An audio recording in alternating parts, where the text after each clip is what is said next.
Today I'll be discussing my informative speech topic, which will be over sudden infant death syndrome, and I will be using information on my second main point, which is going to be based upon the prevention of SIDS.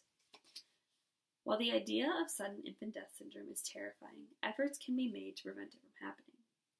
One of the most beneficial and usually accessible means of keeping an infant safe would be providing him or her nourishment through breastfeeding.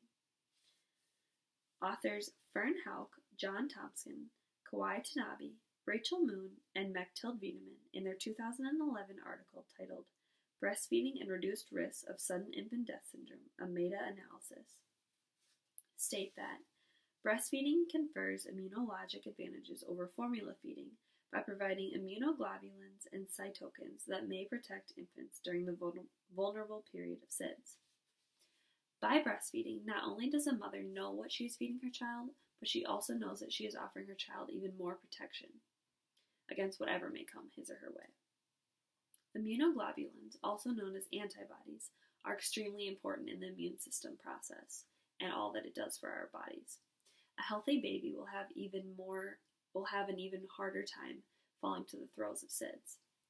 Equally as important as the baby's nutrient supply would be the baby's environment as he or she sleeps. Babies have almost no control over what goes on in their lives. This is especially true when they are asleep.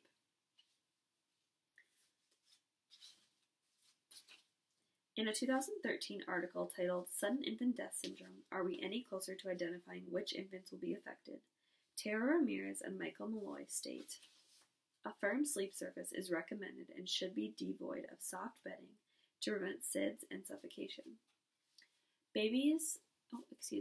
When parents make sure that their baby's crib or sleeping area is free of toys and blankets, they are offering even one more barrier between their baby and SIDS.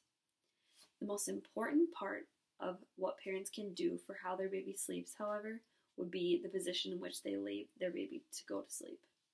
And this is going to be what leads into my third main point.